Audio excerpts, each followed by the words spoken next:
Olá, pessoal, boa noite.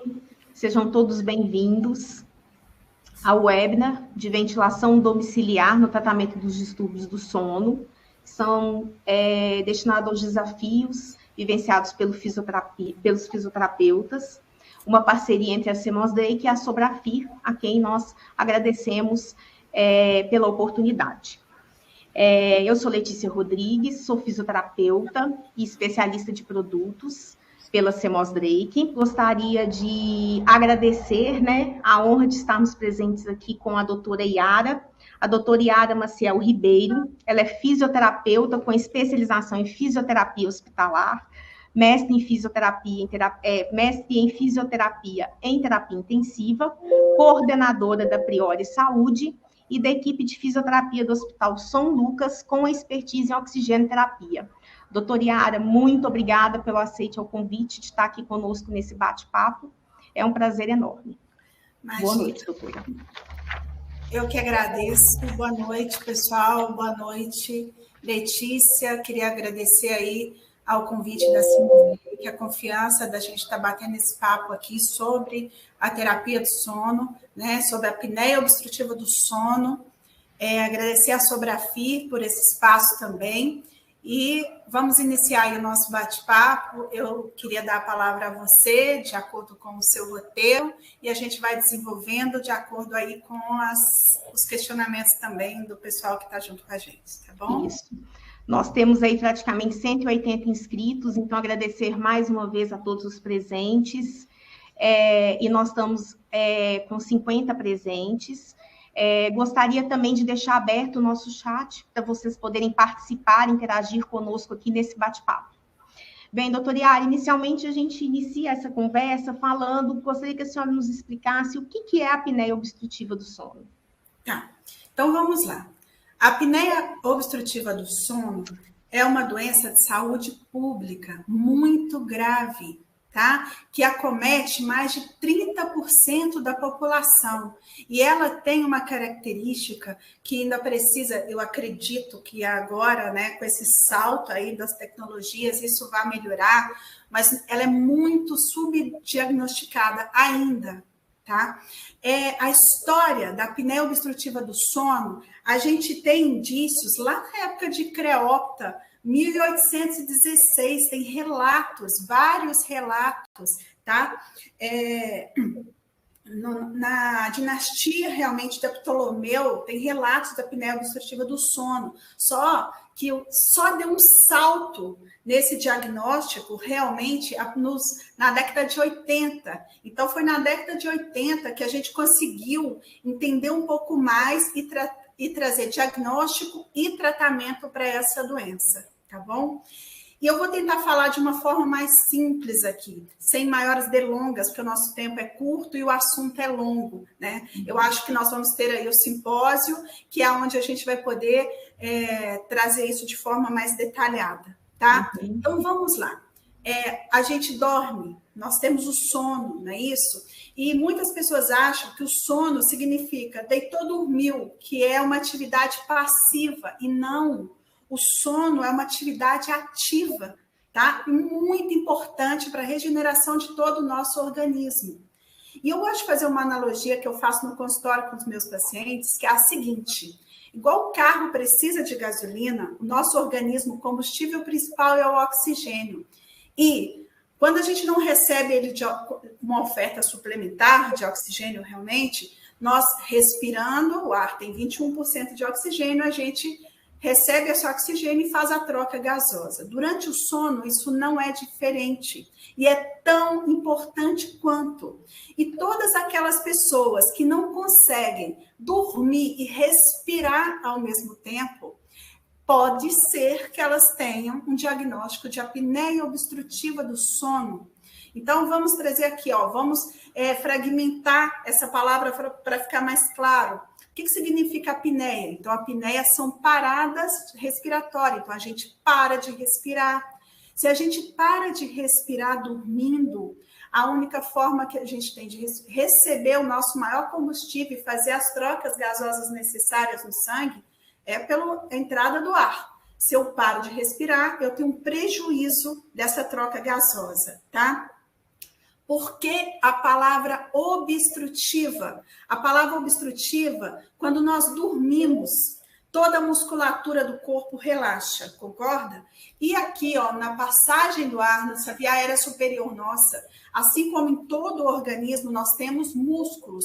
Quando eu relaxo essa musculatura, a obstrução dela pode levar à dificuldade do ar, na passagem do ar, porque o ar tem que entrar para a via aérea superior, passar aqui por todo o espaço morto anatômico, atravessar para ir para o pulmão. Chega no pulmão, nós temos os alvéolos.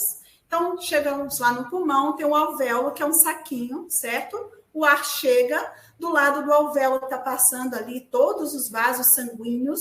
Esse ar vai chegar rico em oxigênio, vai atravessar essa parede do alvéolo e a hemoglobina que está passando aqui nesse sangue, o oxigênio vai entrar nela.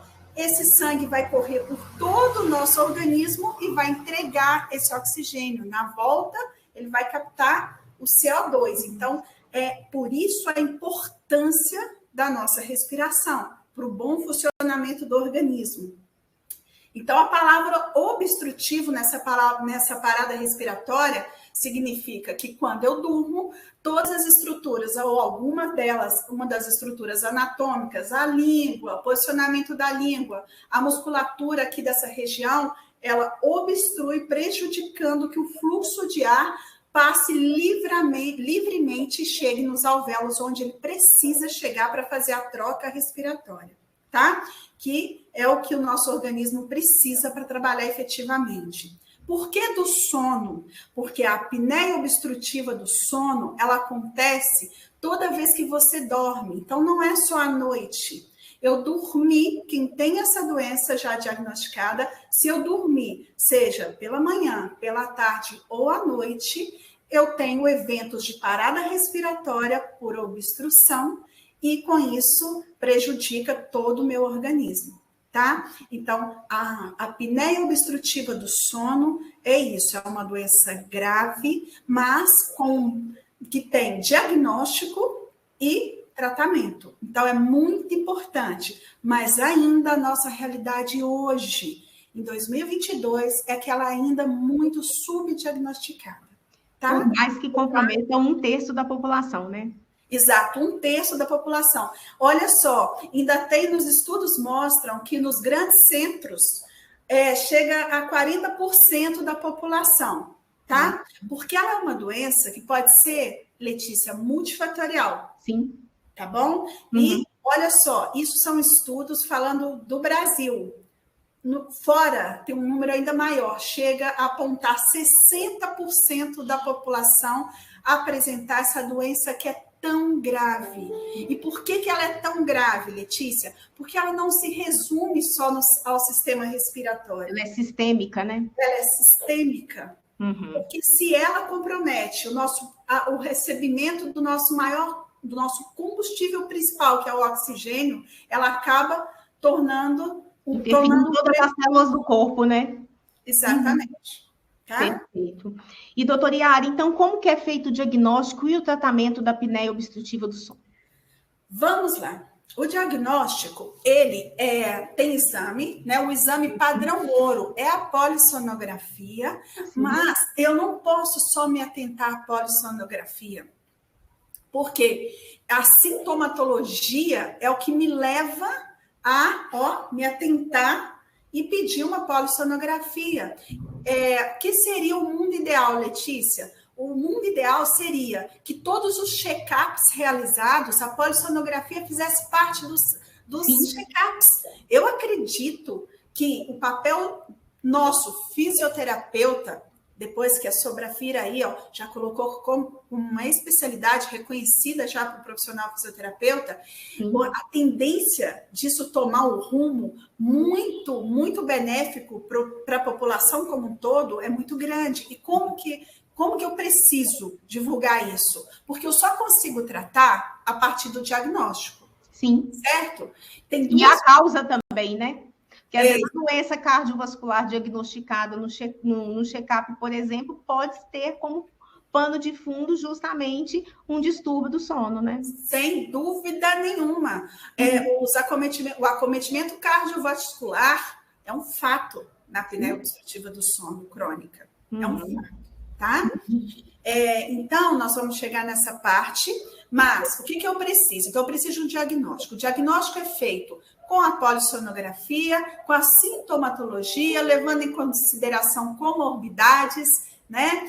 E nessa polissonografia, o que é a polissonografia? O nome já diz, né? Então, é um exame que pode ser realizado tanto em laboratório do sono e domiciliar também. Então, olha como isso está evoluindo, na velocidade da luz. Há muito pouco tempo, para fazer uma polissonografia, eu precisava realmente me direcionar para um laboratório do sono. Hoje, eu já tenho várias possibilidades de fazer em domicílio, inclusive. Sim. Existem aí, agora, pormenores, eu tenho polissonografia tipo 1, tipo 2, tipo 3, não é o nosso objetivo nessa aula de hoje, depois a gente pode programar para falar sobre isso. Sim. Mas o exame de polissonografia, o que ele faz? Ele faz múltiplos registros do sono, tá? Então, são colocados vários sensores na cabeça, nos olhos, próximo ao nariz, na boca, no tórax, cinta torácica, nas pernas. Quando eu coloco esses sensores, eles captam sinais, joga para o software desse equipamento e esse equipamento gera um laudo, tá? Esse laudo, ele tem uma das coisas mais importantes que tem nele, não só essa, claro que não, tem outras informações tão importantes quanto, mas uma que é mais falada nos consultórios é o IAH. Então, o que seria o IAH? É o índice de apneia hipopneia, ou seja, esse aparelho pega todos esses registros, tá? O encefalograma, pega todos os registros do exame e divide o número de apneias que acontece e divide pelas horas de sono que o paciente teve. Quando ele faz isso, ele gera um valor numérico para ajudar o profissional que está tratando, que quer fazer esse diagnóstico, a visualizar e quantificar a gravidade dessa apneia, tá? Esse é um valor numérico aonde toda vez que eu tenho um valor de IAH de 5 a 15, é classificado como uma apneia leve. De 15 a 30, apneia moderada, acima de 30, grave. Então, o IAH, ele faz uma classificação de quantas vezes por hora o paciente teve o evento durante o sono. Sim. Tá? E, doutora Yara, só aproveitando o assunto, né, que aqui o bate-papo, que o pessoal já está interagindo, já está entrando, agradecendo aí, então, a participação de todos. Nós temos pessoal aí do Ceará, da Bahia, de Goiás. Muito obrigada, pessoal. Inclusive, perguntaram, doutora Érica Alves, quais são os fatores que causam a apneia do sono, e o André, se a polissonografia é um pedido exclusivo do médico. Vamos lá. Olha só, o que pode causar apneia do sono? São várias coisas. Pode ser genético, tá? Pode ser um fator genético, pode ser um fator anatômico, tamanho de língua, pode ser o sobrepeso, então pode ser multifatorial, tá? Como que a gente faz o diagnóstico? Uma vez diagnosticada a apneia obstrutiva do sono, o olhar, por isso que eu falei que não é só a polissonografia que faz o diagnóstico, a sintomatologia também e as comorbidades também. Associado a isso, eu faço uma análise na minha polissonografia, tanto do valor de IAH, que foi o que sinalizou para a minha presença desse evento, né? E eu classifico essa apneia, mas só essa classificação não basta, porque a polissonografia traz mais informações, inclusive pode ter um fundo de uma doença cardíaca, que eu consigo visualizar também na polissonografia. Então, pode ser multifatorial, tá? Aonde que eu atuo? Eu atuo tanto liberando essa via aérea, né? Nós vamos chegar nesse assunto do tratamento, mas eu atuo também tentando fazer o diagnóstico de todos esses outros eventos que podem estar favorecendo para piorar essa apneia do sono e tentando reverter essas condições. Tá? Perfeito. E a pergunta do André, se a polissonografia é um pedido exclusivo do médico.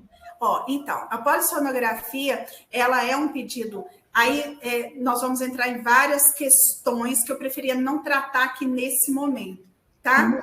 Porque entra no mérito do médico, mas hoje o tipo de polissonografia, por exemplo, tipo 1 para fazer lá no laboratório do sono, é um pedido médico, tá? Mas diretamente, né? Porque indiretamente o papel do fisioterapeuta, não só do fisioterapeuta, como da equipe multidisciplinar, né, do terapeuta ocupacional, do fonoaudiólogo, da odontologia, olha só uma coisa incrível. O que eu vejo com grande frequência no meu consultório, quando os pacientes chegam, tem 8 anos que eu trabalho com terapia de sono, a primeira coisa que eu pergunto para o meu paciente: o que te trouxe? Como que você chegou? A minha esposa é o familiar. Inúmeros familiares fazem o diagnóstico. Sim. Percebem, né, um ronco, um despertar frequente e trazem esse paciente. E acaba que gera até uma alteração do convívio social também dessas pessoas, né? Olha, muitos relatos, às vezes, do cônjuge de justamente dormir em quartos separados também, né? Por todo esse problema que é gerado. Doutora Yara, então, uma vez diagnosticado, né? Como que se procede, então, um tratamento e por onde que esse paciente pode começar? Tá. Olha, Letícia, se você me permitir, eu queria só estender mais um pouquinho no assunto do diagnóstico. Claro. O que seria um sinal antes de entrar no tratamento, tá? O que seria um sinal que todos nós, profissionais de saúde, familiares, devemos observar? O que seria um sinal de que a pessoa pode ser que tenha apneia obstrutiva do sono? Sonolência diurna, acordar com aquela sensação de que eu dormi, mas eu não dormi, estou cansada, esquecimento, tá? Uma hipertensão que eu não consigo controlar, às vezes a pessoa já está ali tomando todas as medicações e mesmo assim não consegue um bom resultado, tá?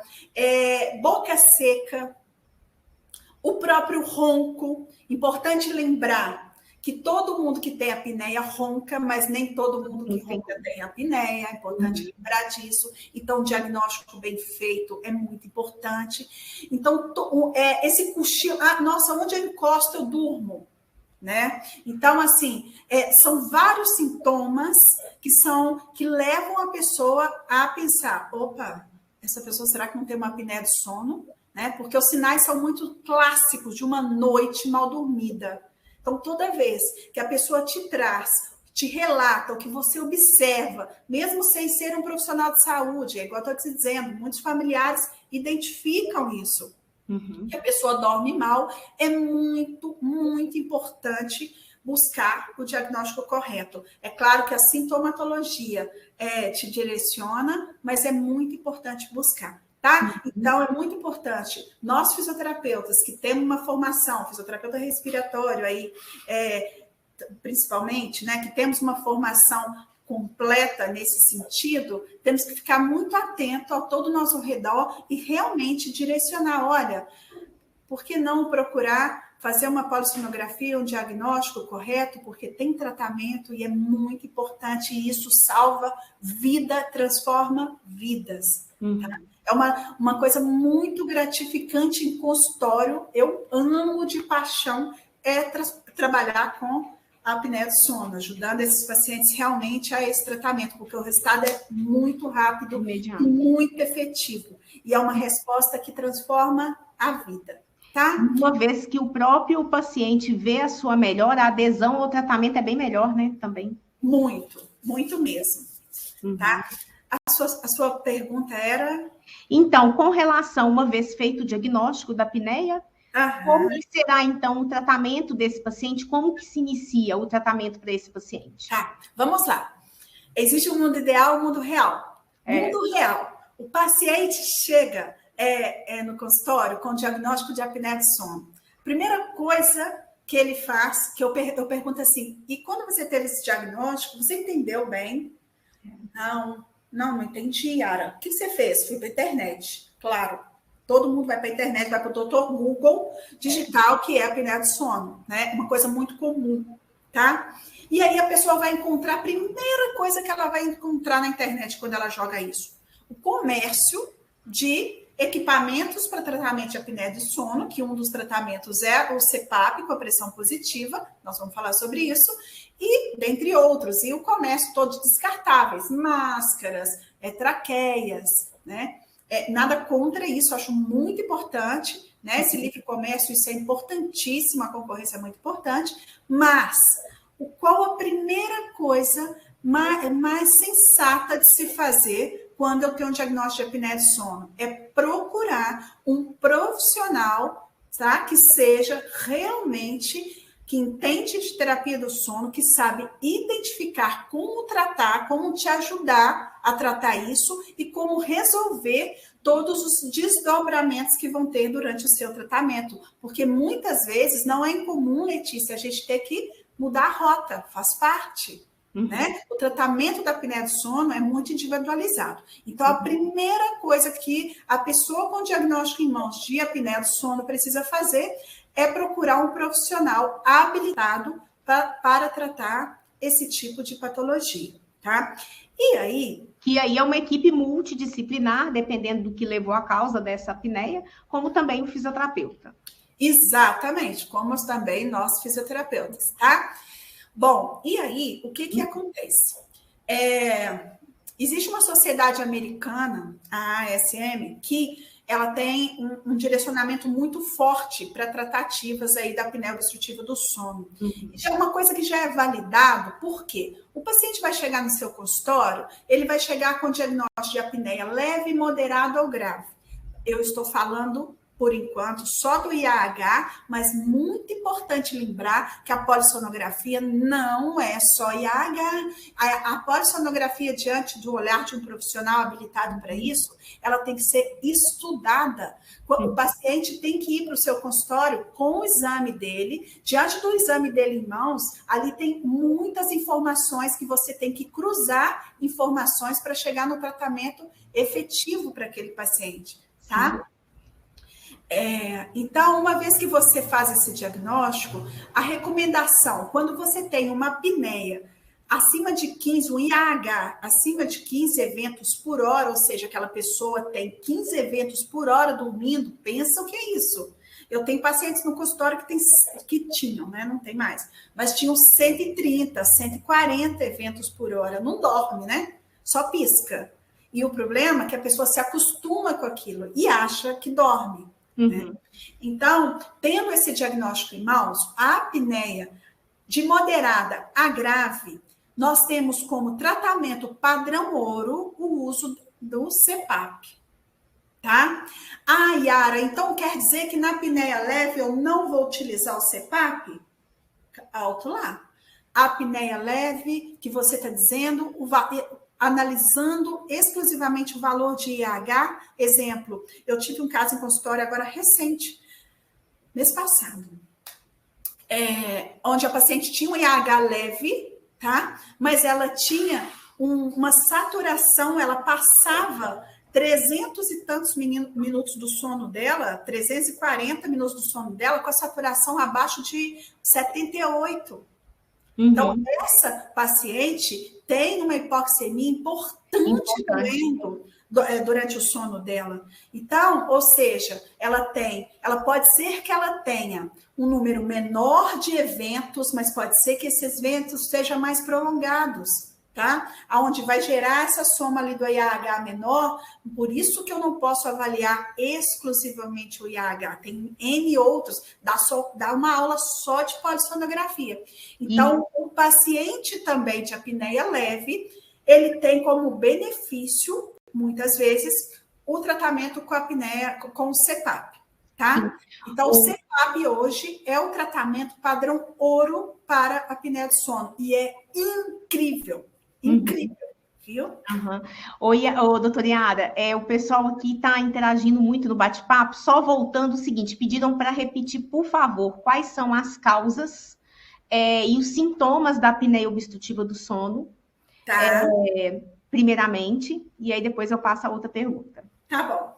Então, vamos lá. As causas pode ser genética, tá? Pode ser anatômica, pode ser o formato do osso. Sabe aquele paciente que tem o queixinho mais para dentro, assim, ó? Uhum, pode ser também o pescoço mais curtinho, tá? A língua maior, aonde quando ele vai dormir, vai relaxar, a língua vai cair lá atrás e vai tampar. Pode ser um problema em via aérea superior, tá? Tanto que todos os pacientes que têm operam de adenoide, de amígdala, depois eles têm que repetir. É recomendado que eles repitam toda a atuação que tem via aérea superior, ou seja, nessa área de condução do ar, eles devem, se passam por uma cirurgia, eles devem repetir esse AH. Então, a própria cirurgia bariátrica tem a indicação da polissonografia, né, para ver se o paciente tem o diagnóstico da apneia? Tem, eu tenho um grande número de pacientes que são pré-operatórios da cirurgia, porque isso entra na classificação do risco cirúrgico, né? Porque eles precisam estar com o nível ali de oxigênio e do organismo bem alinhadinho para um pós-operatório, uma cirurgia segura, né? Circunferência abdominal tem uma influência muito grande, sem falar que eu posso ter N outros fatores. Pode ser que a pessoa tenha comorbidades associadas, tipo, a pessoa tem uma doença neuromuscular associada, a pessoa tem um problema de estrutura mesmo do tórax associada, pode ser que a pessoa tenha uma paralisia de diafragma. A causa pode ser multifatorial. Tá? Perfeito. Doutora Yara, agradecendo também aqui toda a participação do pessoal no chat aqui, algumas pessoas também já conhecidas também, nossa companheira aqui, a Márcia Moreira, Cláudia Medeiros, que inclusive está perguntando se o fisioterapeuta, então, a senhora até já tinha mencionado, né, mas para ficar mais claro, se o fisioterapeuta pode fazer a polissonografia, né, já que existem vários tipos de polissonografia, e rapidamente como que funciona o exame. Como que funciona novamente o exame para fazer? Então, você pode fazê-lo tanto na clínica, no laboratório do sono, ou em domicílio, tá? Existe a polissonografia tipo 1, tipo 2 e tipo 3. Quando você faz ela no laboratório do sono, ela é classificada como tipo 1. Aí ela tem todos os eletrodos, são inúmeros canais que vão colher essa informação e disso vai fazer um laudo. Tá? E esse laudo, lembrando que precisa ser analisado, associado com a sintomatologia. Sim. Tá? Porque, como em todas as patologias, eu não trato exame, eu trato paciente. Tá? Então, por isso que eu tenho que associar o resultado de uma polissonografia com a sintomatologia, não só no primeiro dia da consulta para iniciar, mas assim como em todo o tratamento. Sim. Tá? E aí, quando esse exame vai para casa, ele usa os mesmos canais, porém ele vira polissonografia tipo 2. Existe, Yara, o ruim e o bom? Não, existem indicações e indicações, tá? Não tem essa característica de ruim e o bom. O médico vai saber indicar, e o fisioterapeuta também, a indicar qual seria o melhor polissonografia para aquele caso. Perfeito. A Sara Neves pergunta se a baixa saturação tem relação com o ronco. Olha, vamos lá. Se a baixa saturação tem relação com o ronco. É o seguinte, acontece até muito, quem aí trabalha em UTI também, a gente trabalha em UTI também, né? Muitas vezes aquele paciente aí tem um relato na hora que vai correr leito no dia seguinte, fala assim, não, porque todo dia de manhã eu chego na UTI, voltou o oxigênio. Já viram falar isso? Todo dia de manhã voltou o oxigênio do paciente. Da noite o paciente dorme, a saturação cai. Ninguém se atenta, né? O paciente pode ter uma apneia do sono, né? É muito... Presta atenção para você ver. O paciente passou um dia lá sem oxigênio e em uma era onde, para nós, é muito claro os efeitos deletérios da hiperóxia, mas o paciente dorme, cai saturação, bota oxigênio suplementar e não busca a causa, porque aí eu só trato o sintoma, mas não trato a causa, certo? O ronco pode ter... O que pode ser a relação do ronco com a queda de saturação? O ronco é justamente aquela dificuldade do ar de passar nessa obstrução da via aérea. Se o ar está com uma dificuldade de passar nessa via aérea, ele pode ter uma obstrução total, parcial, né? Maior ou menor. Se essa obstrução está levando a um prejuízo na troca gasosa alveolar, aonde, quando as hemoglobinas chegam para carregar o sangue aqui do lado do alvéolo, elas saem vazias e a saturação periférica chega abaixo, vamos falar aí para um paciente rígido, abaixo de 90, 92, ela pode ter uma relação com o ronco, sim. E aí é o momento de pensar, opa, né? Eu tenho que procurar um diagnóstico mais preciso desse ronco. Perfeito. A Larissa pergunta que a apneia pode desenvolver doença cardiovascular e a recíproca é verdadeira? Doença cardiovascular pode desenvolver a apneia? Exatamente. Pode sim, a recíproca é verdadeira, sim, tá? O que acontece? Toda vez que eu tenho uma apneia, eu tenho, aliás, vou tendo, né, apneias recorrentes, eu vou tendo uma ativação do sistema nervoso autônomo simpático. Toda vez que eu fico tendo uma ativação do sistema nervoso autônomo simpático recorrente, o nosso organismo libera catecolaminas, certo? Que consequente adrenalina e noradrenalina. E isso vai trazendo respostas fisiológicas negativas, principalmente no sistema cardiovascular, tá? Então, tem uma correlação altíssima, sim, tá? E, doutora Yara, voltando para a questão, então, do tratamento do CPAP, quais seriam os recursos tecnológicos do CPAP que podem promover conforto e uma melhor adequação para o paciente? Vamos lá. Então, o que é o CPAP? CPAP é um fluxo de ar, uma pressão positiva contínua nas vias aéreas que eu vou receber, certo? Então, o CPAP é um aparelhinho, né, que tem um gerador que vai captar o ar ambiente através de uma traqueia e de uma máscara, eu vou receber a pressão positiva no meu organismo, tá? Se eu tenho uma pressão positiva passando pela minha veia aérea superior e passando aqui onde a obstrução acontece, o CPAP é capaz de gerar uma pressão maior do que exercida no colabamento e abrir essa via aérea. Então, por isso é classificado como tratamento padrão ouro, ou seja, ele faz um tratamento mecânico. Se a via aérea estava fechada, a língua tampando lá atrás, né? A quantidade de ar, da pressão positiva que sai desse equipamento, gerada por esse equipamento, é por isso que a gente tem que encontrar a pressão ideal para abrir essa via aérea, não é qualquer pressão, depois nós vamos entrar nesse mérito. Se eu tenho, hipoteticamente, se eu tenho uma pressão aqui exercida de colabamento de 8 centímetros, se eu boto uma pressão maior do CPAP de 9, 10, eu já consigo abrir essa via aérea. Ela vai exercer uma pressão maior do que a de colabamento e eu vou manter essa via aérea aberta. Então, é um fluxo de ar contínuo que o CPAP manda através de uma máscara que eu vou selecionar, a gente chama aí de interface, que eu posso ter tipo bronca, tipo nasal, oronasal, as híbridas, né, que pega abaixo do nariz, enfim. Isso. E aí, com relação, então, à parametrização da pressão, ela pode alterar durante o tratamento com o CPAP? Pode e deve. Por quê? Quando a gente fala de pressão positiva, nós temos que entender que, uma vez que eu coloco uma pressão positiva em via aérea superior, essa via aérea superior ela tem contato direto com o nosso tórax. Então, eu estou jogando uma pressão positiva, não é apenas na minha via aérea superior, eu estou jogando uma pressão positiva também no meu tórax e aqui no abdômen, tá? Já está cometendo meu abdômen. Lembrar que a interação cardiopulmonar é um fato, nós não vamos destrinchar isso aqui hoje, que nós não temos tempo hábil para isso, é assunto para outro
E, mais uma vez, agradecer também a parceria da Asobrafir e dizer também que é um assunto que realmente cada vez mais a gente vai ter que explorar e até dedicar, né, outras discussões, porque, às vezes, várias perguntas que nós tivemos aqui poderia ter gerado, às vezes, um webinar só sobre isso, né, só sobre polissonografia, ou só sobre o uso do CPAP, né, e assim por diante. Muito obrigada, viu, doutora Yara?